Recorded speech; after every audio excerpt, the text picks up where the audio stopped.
Oremos al Señor para dedicar y entregar este tiempo para que sea de fruto y bendición en nuestras almas y de gloria a su nombre. Gracias, Padre, por este privilegio que nos das una vez más de reunirnos aquí en el nombre de Jesús para escuchar de ti, Señor. Te ruego, Padre, que me llenes de tu Espíritu, que me limpies la mente, el corazón y que tu palabra sea hablada, Señor, a través mío como un parlante nada más, pero que se hace la voz que llega a cada corazón, que sea palabra de Dios revelada a los corazones de cada alma que escuchen en esta noche.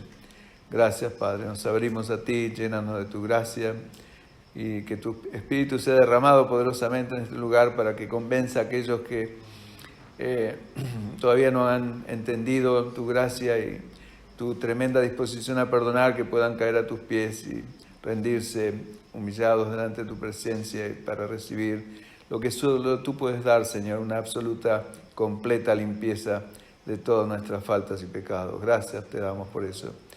Y Señor, manifiéstate en esta noche, glorifícate, Señor, y te ruego por cada uno de mis hermanos que puedan recibir palabra tuya, Señor, directamente en sus corazones, en el nombre de Jesús. Amén. Bueno, vamos, si Dios quiere, a terminar hoy con este tema que estamos desarrollando acerca de la santificación. Y como vimos, una de las cosas más importantes que nos santifica es la palabra de Dios, ¿no es cierto? Vamos a ver un poco de eso en esta noche. Pero vimos a través de este pequeño estudio que estamos teniendo desde los últimos 3 sábados, de cómo obra el Espíritu Santo en nuestras vidas, cómo es el proceso que llamamos comúnmente de santificación, y es un proceso en el cual Dios está detrás de ese proceso. O sea, no es algo que nosotros podamos elaborarlo por nosotros mismos, es imposible. Es Dios que lo quiere hacer en nosotros en la medida que nosotros nos dispongamos a que ese proceso se cumpla en nosotros. Eso es tremendamente importante entenderlo. No es algo que Dios haga forzando a nadie. Dios no fuerza absolutamente a nadie. Pero Él ofrece, ¿no es cierto?, darnos esa bendición de ser participantes de su naturaleza. ¿Cuál es la naturaleza de Dios? Precisamente es la santidad. Y nosotros, por naturaleza normal y natural, como venimos al mundo y nacemos, no somos absolutamente santos, al contrario, somos malos, somos perversos. Porque hemos nacido con esa naturaleza y Dios quiere revertir eso. Y es un proceso que tiene un comienzo, un génesis, y tiene una trayectoria y tiene un fin, una culminación, como todo proceso que hace Dios en nuestras vidas. Y el último sábado, estuvimos hablando de la fe y la santificación, ¿no es cierto? ¿Qué importancia tiene la fe? En el nuevo pacto se acuerda que vimos unas grandes diferencias entre el antiguo pacto, que la fe no jugaba, o sea, las personas tenían, Dios decretaba su ley y la gente, los israelitas, debían acatar o cumplir esa ley a través de sus esfuerzos. Y lo que Dios estaba tratando de mostrarles a las personas en ese momento, con 1500 años que el pueblo de Israel estuvo bajo la ley, era en todo ese tiempo demostrarle que simplemente que ellos no podían complacer o llegar a la medida que a Dios había establecido para llegar a la justicia de Dios. Por eso Pablo en la epístola a los Romanos, en el capítulo 3, dice ese hermoso texto, dice que define el pecado, es que todos nosotros estamos cortos de alcanzar la gloria de Dios. O sea que no podemos acceder ninguno de nosotros por naturaleza. Entonces, en el nuevo pacto, la gran sorpresa es que ahora, ¿saben qué? Yo lo voy a hacer en ustedes. Y eso es tremendamente, es una bendición.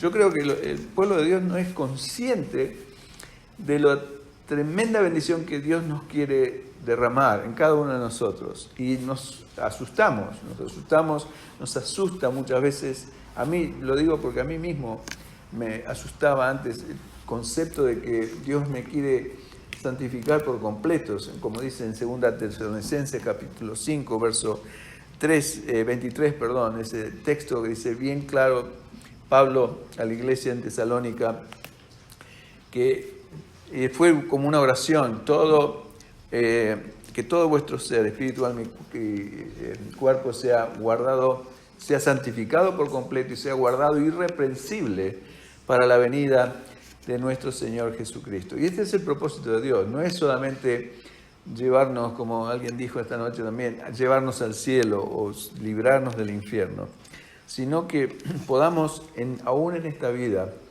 entrar en un proceso progresivo de santificación que Dios quiere hacer Él en nuestras vidas.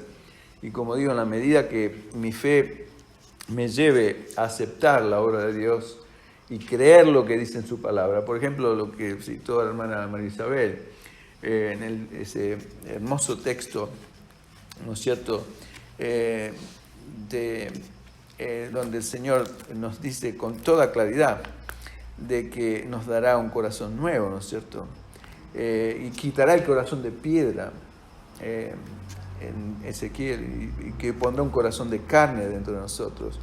Y Él hará que andemos en sus estatutos. O sea, no es algo que yo voy a tener que hacerlo forzosamente, sino que algo en mí me va a motivar a desear obedecer la palabra de Dios, cosa que antes de estar regenerado por el Espíritu Santo era imposible en mí. Yo lo único que quería es hacer daño o disfrutar de las cosas materiales lo más posible, pero no me interesaba para nada estar en las cosas de Dios hasta que vino el Espíritu Santo.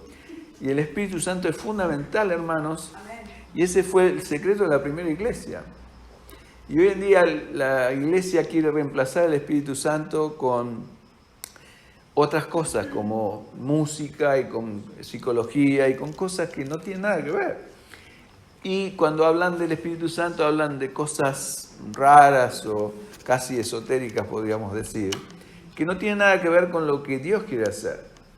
Entonces, esta es la realidad y depende de mi fe creerlo esto y desearlo. Quiere decir, y pedírselo al Señor. ¿Se acuerdan? Otra cosa importante que dice este texto en el verso 37, dice, así ha dicho Jehová el Señor, aunque seré solicitado o pedido por la casa de Israel o por la iglesia de Dios para hacerle esto. O sea, ¿qué es esto? Bueno, cambiar mi corazón de piedra, poner un corazón tierno, que realmente desee estas cosas de parte de Dios, que me enternezca con lo que Dios se enternece, etc. Un cambio radical, total en mi vida. Y si eso no ha pasado todavía en mi vida, bueno, es una señal que Dios todavía lo debe hacer en mí. Pero me debo predisponer, lo debo creer, lo debo esperar. Y se acuerdan también que vimos que Dios requiere que lo pidamos por una sencilla razón. Todo lo que no valoramos en la vida, o sea, lo que no nos cuesta, no valoramos.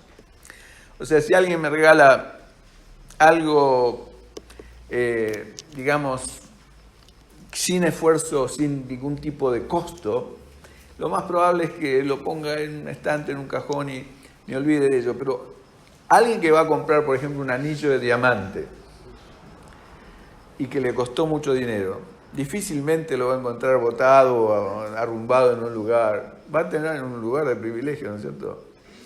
Y lo va a cuidar, y lo va a preservar, y lo va a cuidar. Bueno, eso Dios está viendo cuánto valor le damos nosotros al Espíritu Santo. Entonces vimos que es necesario que se lo pidamos. Y a veces pedimos, ¿por qué? Si el Señor sabe que no puedo vivir la vida cristiana sin el Espíritu Santo. Bueno, precisamente el Señor está esperando que le demos el valor que el Espíritu Espíritu Santo tiene. No, créanme, hermanos, créanme, escuchen esto, no hay nada más precioso que la presencia del Espíritu de Dios en mí. Absolutamente nada, ni diamantes, ni oro, ni plata, ni dinero. Y como por naturaleza no lo apreciamos, Dios quiere que lo empecemos a apreciar antes de Él dárnoslo. Si no, Dios nos da perlas a los cerdos, ¿no es cierto?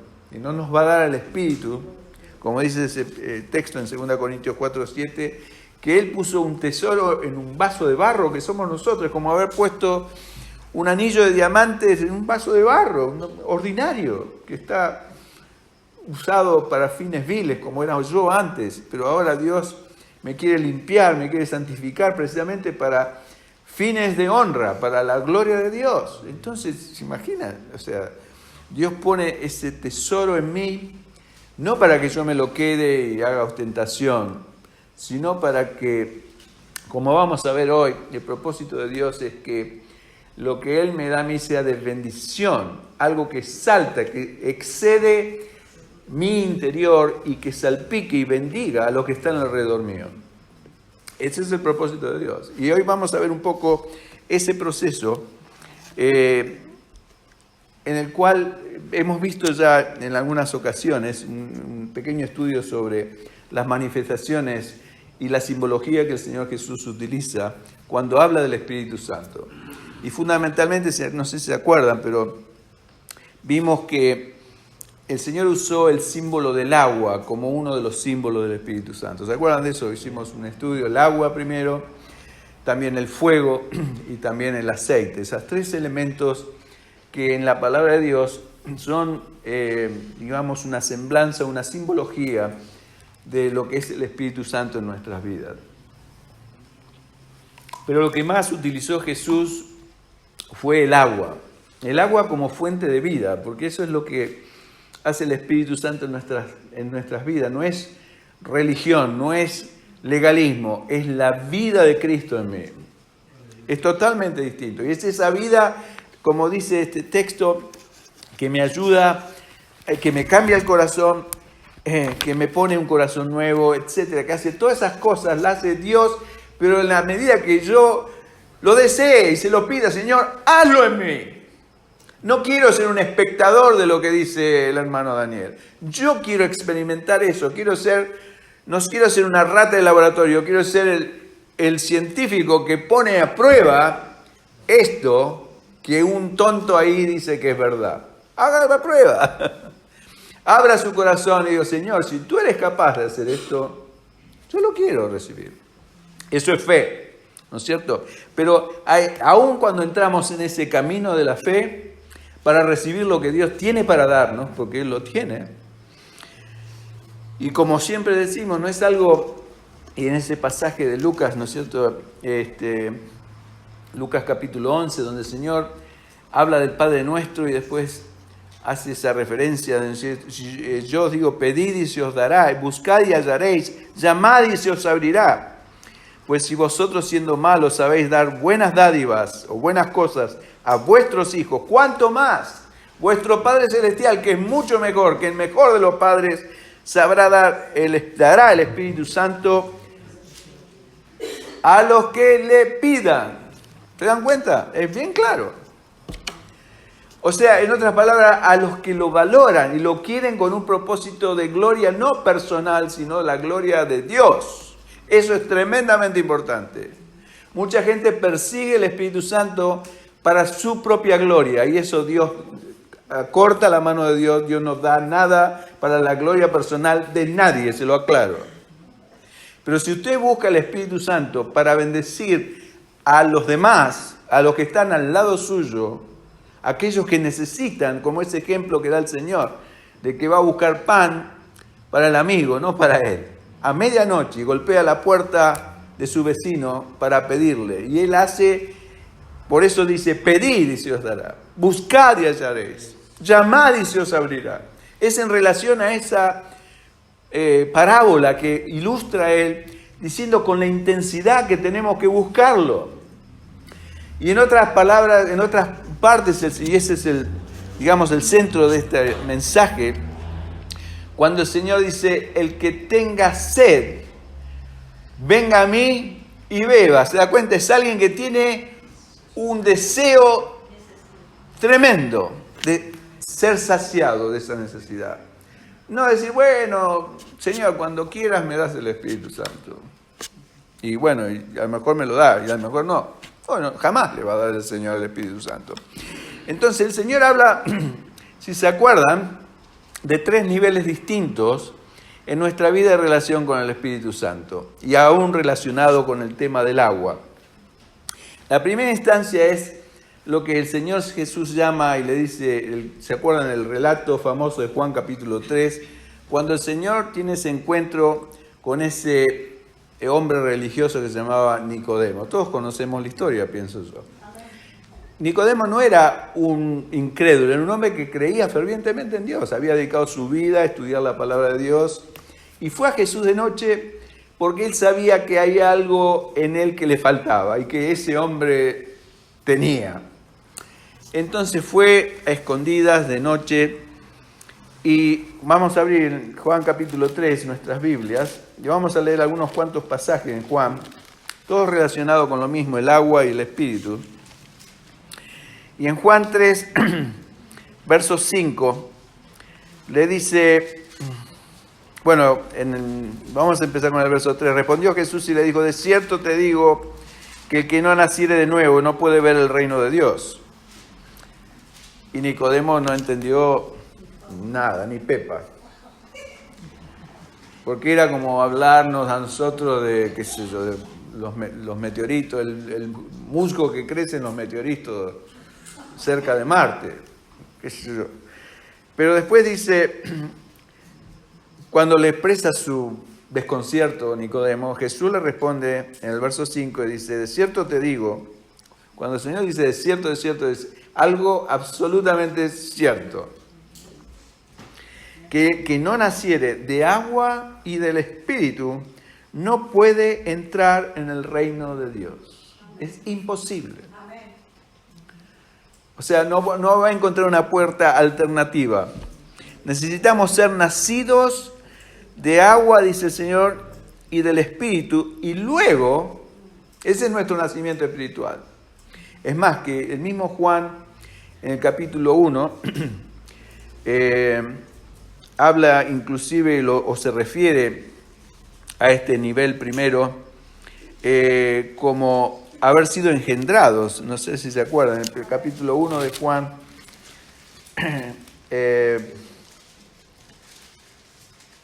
dice, a los suyos viene el verso 11, y los suyos no recibieron, mas a todos los que recibieron, dice el verso 12, a los que creen en su nombre, o sea, que tienen fe, les dio potestad de ser hechos hijos de Dios, los cuales no son engendrados de sangre, ni de voluntad de carne, ni de voluntad de varón, sino de Dios. Es Dios que nos engendra por su Espíritu Santo en esa agua, en ese bautismo.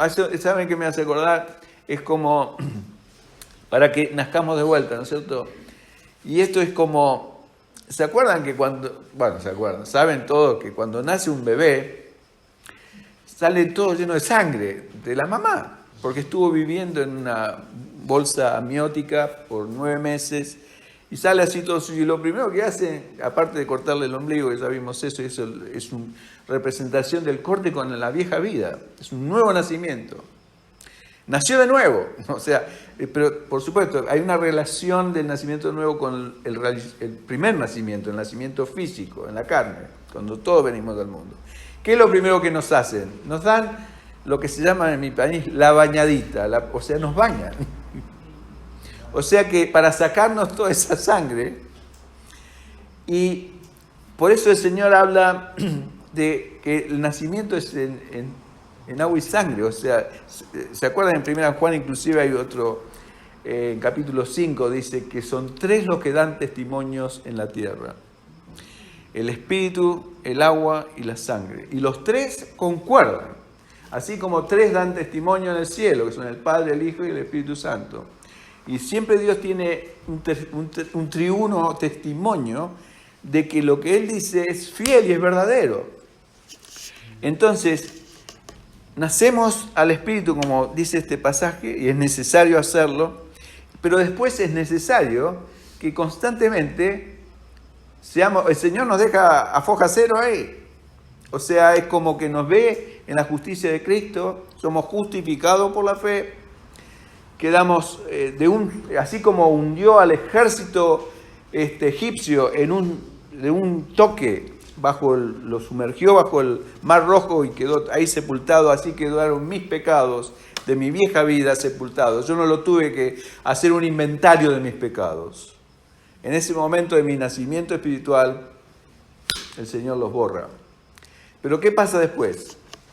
Nosotros necesitamos seguir siendo limpiados y por eso necesitamos más agua. Y eso significa la obra del Espíritu continuamente en mi vida, no solamente en el momento de mi nacimiento. Y en eso vamos a ver, por ejemplo, ¿se acuerdan cuando Jesús le lavó los pies a sus discípulos en Juan 13? Vamos ahora a Juan 13, después vamos a volver a ese texto. 13, verso 8, más o menos para no leer mucho, pero para ponerlos en tema. Este fue el último día que Jesús cenó, fue la última cena. Jesús está con todos sus discípulos celebrando la Pascua. Entraron al aposento alto, había ahí un lebrillo con agua que era típico del momento porque todos andaban con sandalia en calles polvorientas y lo que había en todas las casas a la entrada era un cántaro, un recipiente con agua, un lugar para lavar como un lebrillo, una palangana para, lavarse y una toalla para secarse.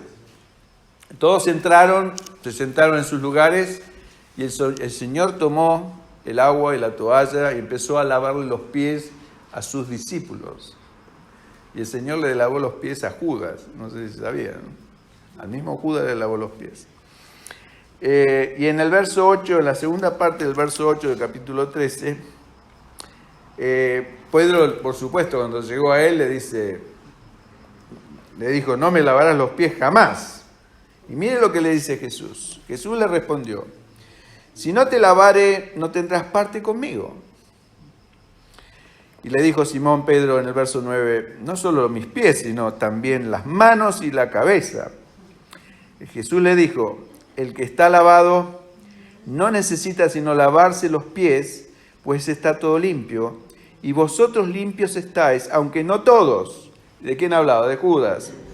Porque sabía quién le iba a entregar, por eso dijo, no estáis limpios todos. ¿De qué estaba hablando el Señor? Esto era una semblanza del nuevo nacimiento. Por eso el Señor le dice a Pedro, si no fueras lavado, no puedes tener parte conmigo. Y así me dijo a mí, Daniel, si tú no aceptas que yo te limpie, no tienes parte conmigo. Entonces cuando el Señor, yo vengo a Él, la primera, cuando me arrepiento de mis pecados, esto estoy haciendo un poco de cosas que parecen muy simples, pero son muy importantes, porque están relacionadas con el Espíritu Santo. O sea, a lo mejor lo vimos nosotros como un momento de arrepentimiento, el Señor me perdonó, me lavó con la sangre, pero es la sangre de Jesús que me lava y me limpia de todos mis pecados. Pero después es lo que el Señor le dice a Pedro, ¿no es cierto? Si estás limpio, no necesitas más que lavarte los pies. ¿Qué quiere decir? Alguien que nació de nuevo no necesita ser lavado completamente, nuevamente, de todos sus pecados anteriores. Lo único que necesita es mantenerse los pies limpios. ¿Y quién es el que lo limpia? El Señor. ¿Cómo lo limpia? Pero yo me tengo que dar cuenta de eso. Y es constante la limpieza, no es una vez. O sea, mi arrepentimiento delante del Señor, la sangre de Cristo sobre mí fue una vez. La sangre de Cristo me limpia de todo pecado, me perdona, me purifica. El agua me lava, me hace nacer de nuevo. O sea, fíjense que dentro del vientre de la madre, en la bolsa amniótica, hay agua dentro. O sea, cuando se rompe la bolsa de agua, entonces hay sangre y hay agua. Eso habla de un nuevo nacimiento. Y es en el espíritu lo mismo. Venimos al mundo espiritual, nacemos de nuevo, pero después necesitamos seguir lavándonos los pies. ¿Por qué? Porque si caminamos, como en esa época, en una calle llena de polvo, con sandalias, por más cuidado que tengamos, siempre se pega la tierra a nuestros pies. Y eso es lo que pasaba en ese momento. Entonces eso es lo que significaba el Señor cuando le dice que los que están limpios, lavados, no necesitan más que lavarse los pies. Quiere decir que yo no tengo que nacer de nuevo cada vez que caigo en pecado. Cada día que salgo a la calle, iba a mi oficina, iba a mi trabajo, estaba en contacto con gente del mundo que hablaba perversiones. Uno se le pegan todas esas cosas aunque no se dé cuenta. Pasamos por la calle, los cartelones, los carteles, la música, la radio, la televisión, todo nos bombardea con cosas que nos contaminan, son la tierra que se pega a nuestros pies y necesitamos constantemente ser lavados por el Espíritu de Dios para preservarnos limpios. Por eso el Señor dijo que no estáis todos limpios, porque Judas no estaba, por supuesto, limpio, pero todos los demás habían nacido de nuevo y lo único que necesitaban era lavarse los pies de la tierra, del mundo que se pega a todos nosotros. Y lo mismo es con nosotros. Estar lavado o estar bañado, por así decirlo, otras traducciones, por ejemplo en inglés es decir, como estar bañado. Y eso es lo que significa también el bautismo, ¿no es cierto? Es una inmersión en agua. Y salir, no limpio porque el agua del bautismo, el bautisterio me limpió, no. Es una simbología de lo que pasa en mí. Es el agua regeneradora del Espíritu de Dios que me purifica y me levanta a una nueva vida de victoria en Cristo. Entonces, si caminamos, como digo, en un camino polvoriento, con sandalias, algo del mundo se nos va a pegar. No podemos evitar esto. Por eso Jesús dice esto, tan solo necesitamos lavarnos los pies una vez que hemos nacido de nuevo. En Efesios capítulo 5, verso 25, hay algo parecido respecto a este lavamiento diario y constante y permanente, y como Pablo lo da como una recomendación, como un consejo y como una exhortación a todos los maridos. Y hace una referencia entre los maridos, la esposa y Cristo y la iglesia. Efesios capítulo 5, verso 25, dice así, Efesios 5, 25, como digo, es una referencia a maridos. El marido es un símbolo del Señor Jesucristo y la esposa es un símbolo de la iglesia. ¿Está bien? ¿O lo dije al revés? Dice así, dice, maridos, amad a vuestras mujeres, así como Cristo amó a la iglesia, que somos nosotros, ¿no es cierto?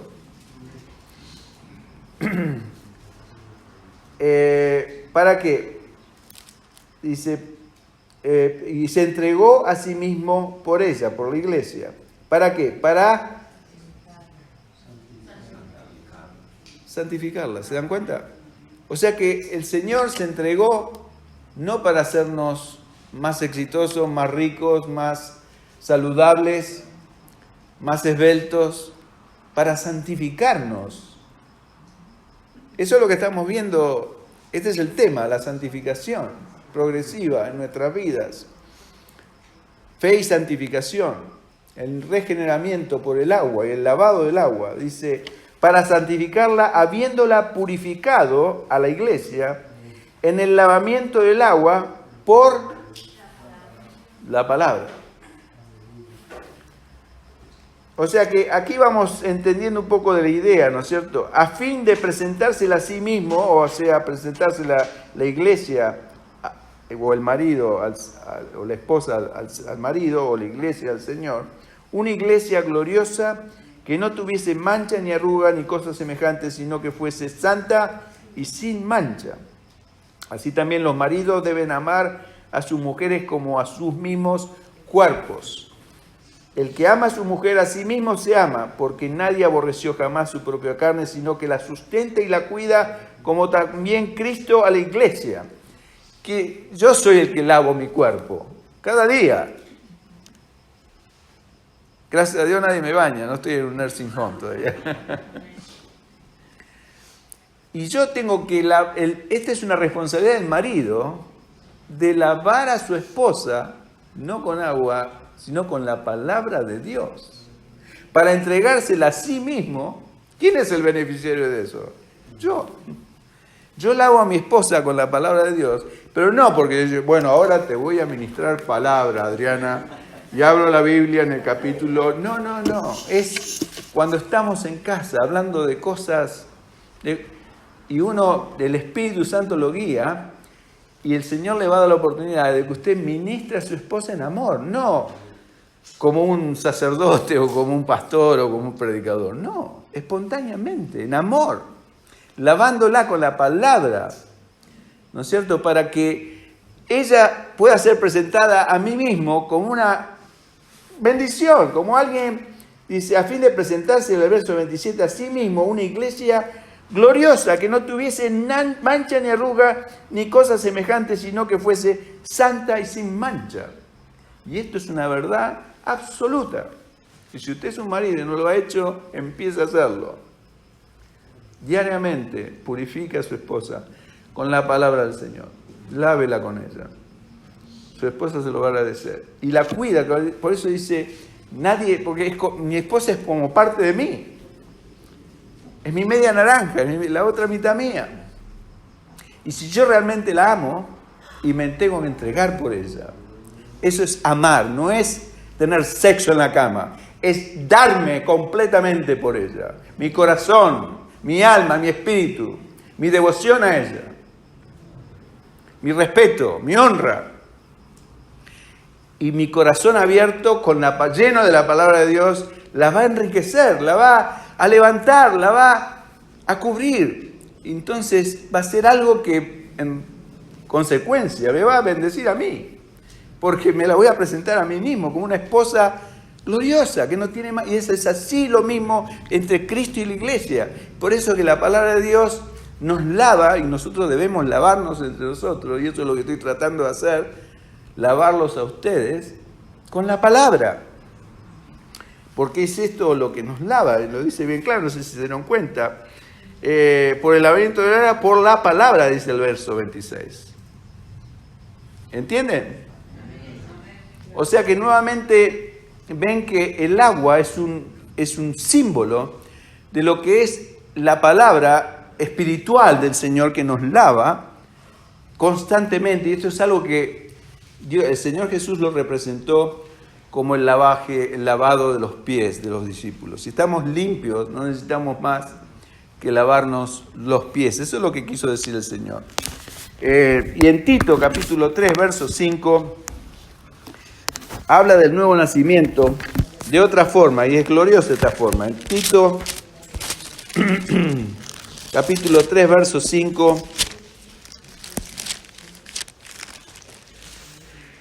dice así, hablando sobre el nuevo nacimiento, dice, pero el verso 4, cuando se manifestó la bondad de Dios nuestro Salvador y su amor para con los hombres, nos salvó no por obras de justicia que nosotros hubiésemos hecho, sino por su misericordia, mire lo que dice ahora, por el lavamiento de la regeneración y por la renovación en el Espíritu Santo. Regeneramiento es casi un sinónimo de nuevo nacimiento. Es una nueva generación, es una creación nueva. Regenerar no quiere decir arreglar o emparchar, quiere decir volver a generar, a crear, volver a nacer. El Señor, cuando nos hace nacer de nuevo, no nos emparcha, no hace una copia de mi viejo hombre. Hace un nuevo hombre, una nueva mujer, completamente espiritual. Nada que ver con lo que éramos nosotros antes. Es una nueva creación completamente. Lo de antes, por eso el que está en Cristo es una nueva criatura. Las cosas viejas pasaron, dice Pablo en Corintios. Y aquí son todas hechas nuevas, porque Dios me dio ese es lo que tenemos que entender. Es una nueva naturaleza, es el Espíritu de Dios que viene a convivir conmigo. Entonces, ese Espíritu se va a manifestar en mí en la medida que yo me someta a ese Espíritu. Como dijo Juan el Bautista, es necesario que Él crezca y que yo mengüe. Si eso se da en mi vida, el Espíritu se desarrolla cada vez más en mí. Y entonces, por el lavamiento de la regeneración y por la renovación en el Espíritu Santo, ¿se da cuenta? Me renueva completamente, me hace una persona nueva.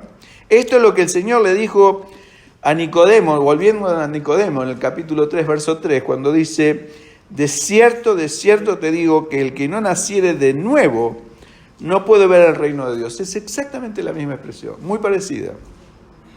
Así como la persona del Señor Jesús fue creado en forma sobrenatural en el vientre de la Virgen María, de eso todos estamos de acuerdo, ¿no es cierto? ¿Cómo nació? ¿Se acuerdan cuando el ángel se apareció y dice: vas a concebir, vas a de un hijo y vas a llamarle su nombre Jesús? La Virgen le dijo, ¿qué fue lo que le dijo? Pero ¿cómo puede ser eso? Dice, en Juan capítulo 3, verso 4, la Virgen dice, ¿cómo puede uno? No, perdón, ese es Nicodemo. En el Lucas capítulo 1, verso 34, María le dijo al ángel, ¿cómo será esto? Pues no conozco varón. Fue un milagro de Dios. Y Nicodemo le dice algo parecido. En Juan 3, 4 le dice, ¿cómo puede un hombre nacer siendo viejo? En otras palabras, ¿cómo puede ser esto? Bueno, yo me pregunto lo mismo cuando el Espíritu Santo vino a mí y me regeneró completamente. ¿Cómo puede ser esto? Es un milagro, hermanos. Aleluya. Es la obra de Dios, que solamente Dios lo puede hacer. Amén. Y por eso yo le estaba diciendo a los hermanos que a menos que una persona nazca de nuevo, no puede entender estas cosas. Porque se deben de discernir con el Espíritu de Dios, el Espíritu Santo. Si no, vamos a decir como Nicodemo, ¿cómo puede ser esto? María mismo, ¿cómo puede ser esto si yo no conozco a un hombre? Nunca me tocó un hombre. ¿Cómo voy a concebir? El Espíritu Santo vendrá sobre ti. Exactamente igual pasó con cada uno de nosotros, que el Espíritu Santo vino a nosotros, dentro nuestro, no en nuestro vientre, sino en nuestro corazón, como un pequeño puntito, como cuando se gesta un nuevo ser en el vientre de la mamá, y debe crecer. Por eso es que Juan capítulo 1 dice, hemos sido engendrados por el Espíritu. Pero ese Espíritu debe crecer, desarrollarse en nosotros, hasta que realmente nacemos en la iglesia, que es nuestra madre espiritual, por así decirlo. La iglesia es un símbolo, por eso es la esposa del Cordero, ¿no es cierto? El Señor es nuestro Padre, por así decirlo, y la iglesia es nuestra madre. Y estamos en una iglesia, hemos nacido al Espíritu, y en la iglesia es como la familia espiritual que nos ayuda a crecer y desarrollarnos para ser instrumentos útiles en la mano de Dios. ¿Se dan cuenta? Como todo es una analogía entre el mundo físico y el mundo espiritual que Dios ha hecho maravillosamente para que nosotros podamos entender algo de los misterios de Dios. Y esto, como digo, es un milagro sobrenatural que tan solo Dios puede realizar en nosotros. Y esta es la razón por la cual Nicodemo no entendía, María no entendía y nosotros tampoco entendemos. Y una vez que el Señor fue engendrado en nosotros, como dice y leímos en Juan 1:13, debe crecer y desarrollarse en plenitud hasta que convertirse en una fuente de agua que salte para vida, ¿no es cierto? Y también en el libro de Efesios, capítulo 4, verso 13, es un texto referente a este que dice, hasta que todos lleguemos a la unidad de la fe y del conocimiento del Hijo de Dios, a un varón perfecto a la medida de la estatura de la plenitud de Cristo, quiere decir, a una persona desarrollada, así como fue Jesús, cuando tuvo a partir de los 30 años, era un hombre completo y ahí inició su vida ministerial. Y esto está refiriéndose a la iglesia en general como el cuerpo de Cristo. El segundo nivel, y me estoy quedando corto de tiempo, no creo que pueda terminar, es la fuente que salta, o sea, ya no es más un balde de agua, por así decirlo, con el cual el Señor me bañó, ¿no es cierto?, en su Espíritu Santo y nací de nuevo, o un recipiente pequeño donde fuimos como uno baña un bebé. Ahora es una fuente que está dentro mío. Y esto es en Juan capítulo 4, verso 13 al 14, y es el relato de la mujer samaritana, ¿se acuerdan? Juan capítulo 4, verso 13, dice así, respondió, bueno, ¿se acuerdan la historia más o menos? No la quiero, pues si no me voy a extender mucho, pero respondió Jesús y le dijo a la mujer samaritana, cualquiera que bebiere de esta agua volverá a tener sed, mas el que bebiere del agua que yo le daré no tendrá sed jamás, sino que el agua que yo le daré será en él una fuente de agua que salte para vida eterna. Y la mujer le dijo, Señor, dame de esta agua para que no tenga. O sea que acá es un segundo nivel, ¿no es cierto? Cuando ya hemos nacido de nuevo y claramente el propósito y la voluntad del Señor a través de esta revelación a la mujer samaritana, que entre paréntesis era una mujer adúltera, como todos saben, pecadora, pero el Señor se reveló ampliamente a ella porque tenía un corazón humilde, esa es la razón. El Espíritu Santo del Señor debe satisfacer o saciarnos completamente, hermanos. Por eso Jesús dice, no sé si ha dado peso a las palabras, el que bebiere del agua que yo le daré, dice Jesús, no tendrá sed jamás. Mi pregunta hacia ustedes, ¿todavía tiene sed de algo en este mundo? Porque Jesús promete que el que bebe del agua que Él nos daría o nos dará, no tendremos sed jamás. ¿Sed de qué? Todo el mundo tiene sed, por eso buscan satisfacer su sed, que en realidad es una sed espiritual, con cosas materiales, y es imposible. Cuanto más prueba de algo material, puede ser cualquier cosa, puede ser alcohol, puede ser comida, puede ser sexo, puede ser drogas, puede ser apuestas, cualquier cosa que nos, por así decirlo, nos atrape el diablo con una adicción. Y puede ser adicciones que no son tan, digamos, pues parecen inocentes, como puede ser mirar novelas o leer novelas. Pero eso es algo diseñado por el diablo, usando cosas del mundo para atraparnos nuestra atención y evitar de esa forma que la vida de Cristo se manifieste por completo en mi vida. Entonces tenemos que tener cuidado de cualquier adicción, porque el diablo la va a usar poderosamente. En cambio, en contraposición de eso, es más, y cada vez que, por ejemplo, si un drogadicto o un alcohólico más bebe, más quiere beber, ¿no es cierto? El drogadicto cada vez tiene que incrementar más las dosis de las drogas para encontrar un poco de satisfacción.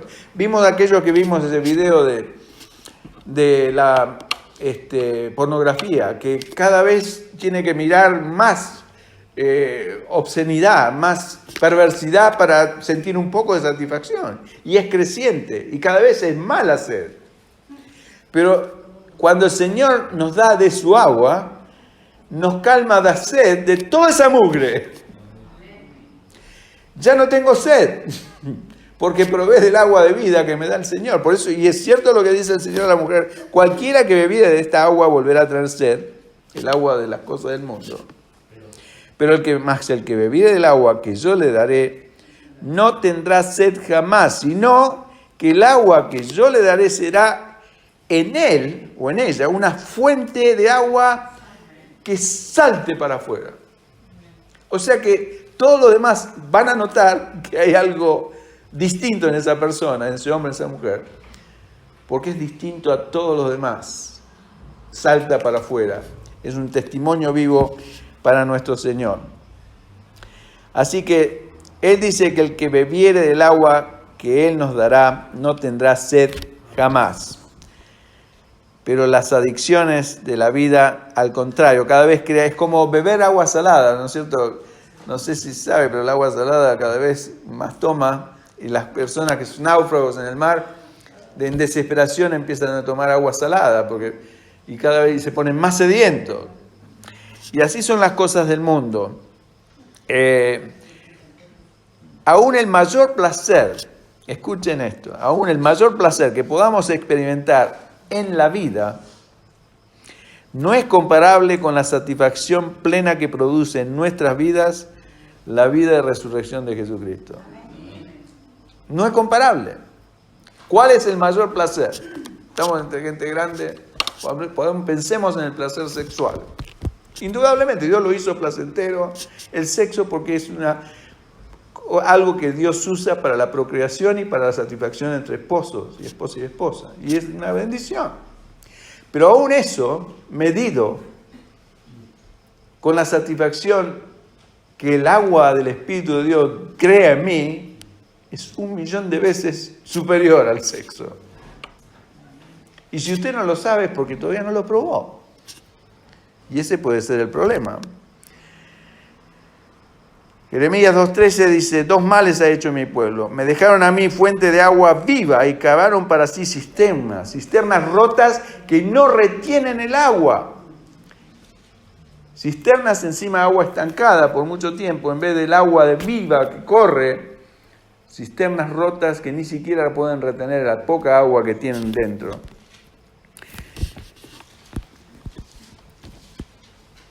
¿Has experimentado esto en tu propia vida? Esta es mi pregunta, ¿no es cierto? Si no, atrévete a hacerlo.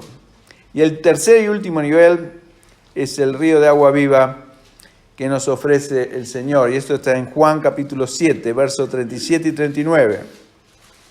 Es otro famoso pasaje de la Escritura donde el Señor Jesús, en el último y gran día de la fiesta, se pone de pie en medio de toda la multitud y a viva voz dice y proclama esto: en el último y gran día de la fiesta, Jesús se puso en pie y alzó la voz. Y Jesús tenía una voz muy fuerte, seguramente. No tenía micrófono, todos podían oírlo.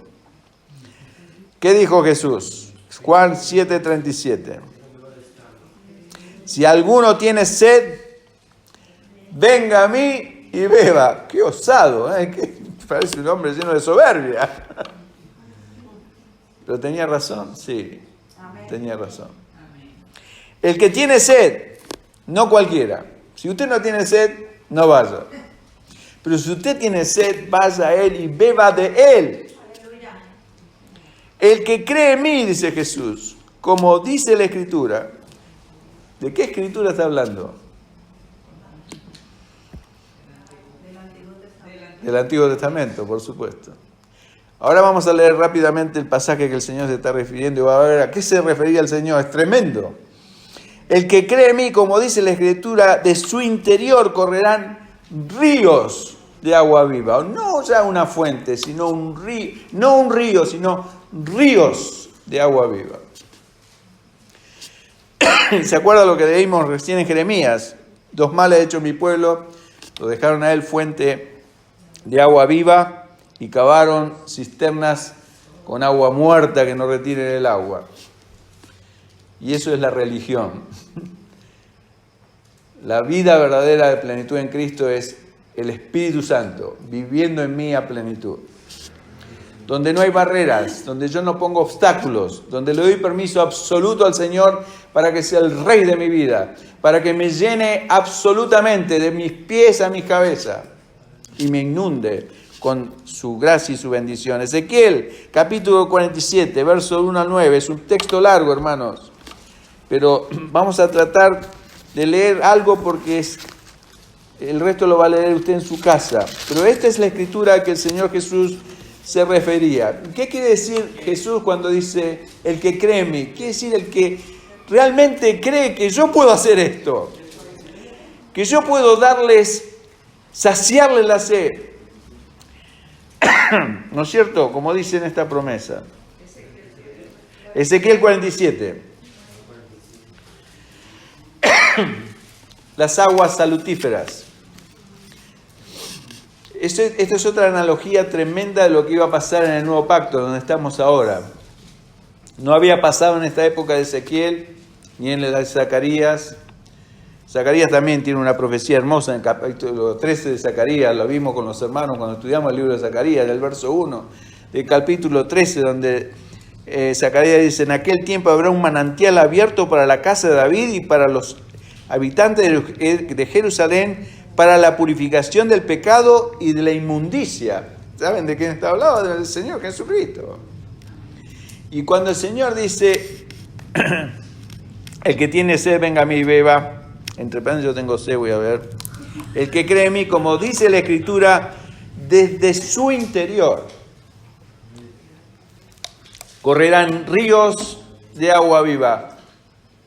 Y acá en este pasaje dice que nos ilustra específicamente algo creciente, que es lo que yo estoy tratando de hacerles entender a ustedes. Ustedes no van a poder experimentar una vida de plenitud en el Espíritu en forma mágica y de golpe. Es creciente, y en la medida que ustedes se dispongan a recibirla por la fe y lo deseen, se lo pidan al Señor, el Señor lo va a hacer en ustedes. Y esta es la medida como empieza. Dice el verso 1 del capítulo 47, dice: me hizo volver, esta es la profecía, ¿no?, del profeta Ezequiel, luego a la entrada de la casa, y esto está, cuando habla de la casa habla del templo de Dios, es una visión. He aquí aguas que salían de debajo del umbral de la casa hacia el oriente, porque la fachada de la casa estaba al oriente, y las aguas descendían de debajo hacia el lado derecho de la casa, al sur del altar. ¿Se da cuenta? Está hablando del templo.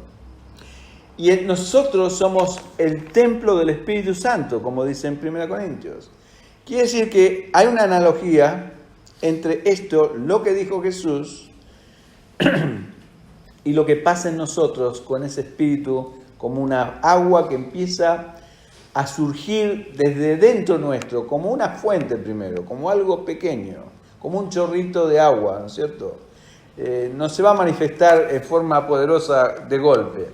Pero fíjense en el grado creciente y paulatino del nivel de esas aguas. Y el verso 3 dice: y salió el varón hacia el oriente, porque está hablando de un varón de Dios que medía la profundidad de las aguas, llevando un cordel en su mano, y midió 1000 codos, y me hizo pasar por las aguas hasta los tobillos, ahí donde le llegaba el nivel de las aguas, hasta sus tobillos. Midió otros 1000 codos y me hizo pasar por las aguas hasta las rodillas. ¿Se dan cuenta cómo va creciendo? Midió luego otros 1000 codos y me hizo pasar por las aguas hasta los lomos. Verso 5, midió otros 1000 y era ya un río que ya no podía pasar, porque las aguas habían crecido de manera que el río no se podía pasar sino a nado. Y me dijo: ¿has visto, hijo de hombre? Después me llevó y me hizo volver por la ribera del río, y volviendo yo, vi que en la ribera del río había muchísimos árboles a uno y al otro lado, y me dijo: estas aguas salen a la región del oriente y descenderán a Arabá, y entrarán en el mar, y entradas en el mar recibirán sanidad las aguas. Quiere decir que el agua salada del mar se va a convertir en aguas dulces. ¿Quién va a hacer esto? Dios, con su poder. Verso 9, y toda alma viviente que nadare por donquiera que entrare estos ríos, vivirá. Y habrá muchísimos peces por haber entrado allí estas aguas, y recibirán sanidad, y vivirán todos lo que entrare en este río. Y esto, hermanos, es lo que está diciendo Jesús cuando dice: el que tiene sed, venga a mí y beba. Como dice la Escritura, el que cree en mí, como dice la Escritura, de su interior, del interior del templo, de nosotros, van a empezar a brotar aguas que van a comenzar a subir en el nivel, primero a los tobillos, después a la rodilla, después a nuestros lomos, y después va a ser un río en el cual que lo único que nos quede es levantar los pies y dejarnos llevar por el Espíritu de Dios. Eso es lo que Dios quiere hacer conmigo y con cada uno de nosotros.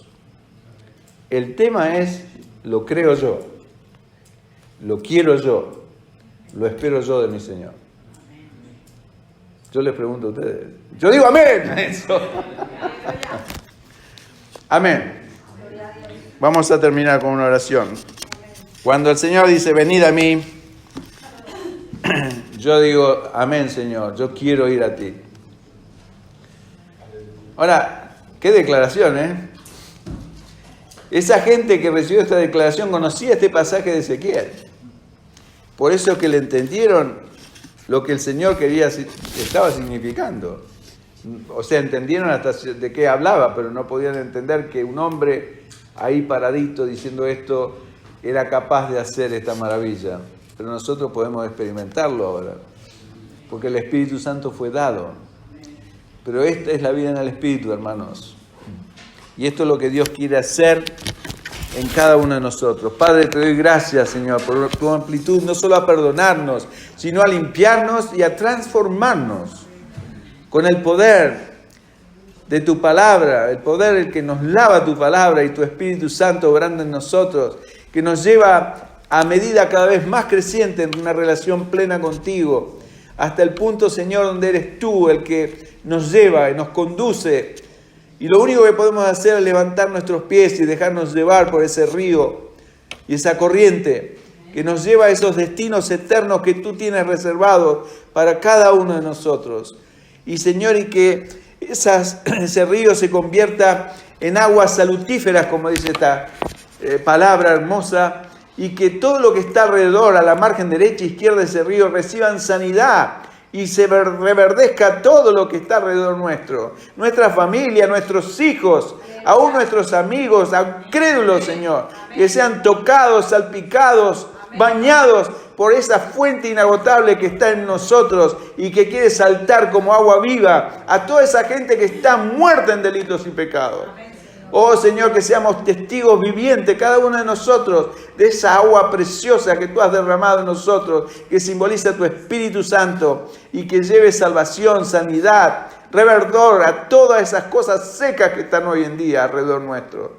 Oh Señor, usa esta iglesia como un elemento poderoso para realmente producir sanidad, producir bendición, producir esperanza en gente que está desalmada, desazonada, que no sabe a quién acudir, dónde acudir. Oh Padre, que puedan acudir a ti. El que tiene sed, dijiste tú, Señor Jesús, venga a mí. Oh Señor, nosotros queremos venir a ti cada día, ser llenos de tu Espíritu, llenos de tu gracia, de tu bondad, de tu gran misericordia y salpicar, Señor, a toda esta generación mala y perversa en medio del cual vivimos y habitamos, para que puedan recibir sanidad, para que puedan recibir vida de parte tuya. Te lo pido, Padre, dándote gracias, la honra y la gloria solo a ti, en el nombre precioso de Jesús. Amén. Perdónenme, hermanos, que...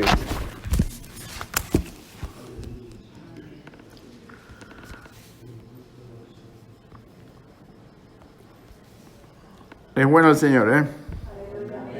Son grandes las cosas.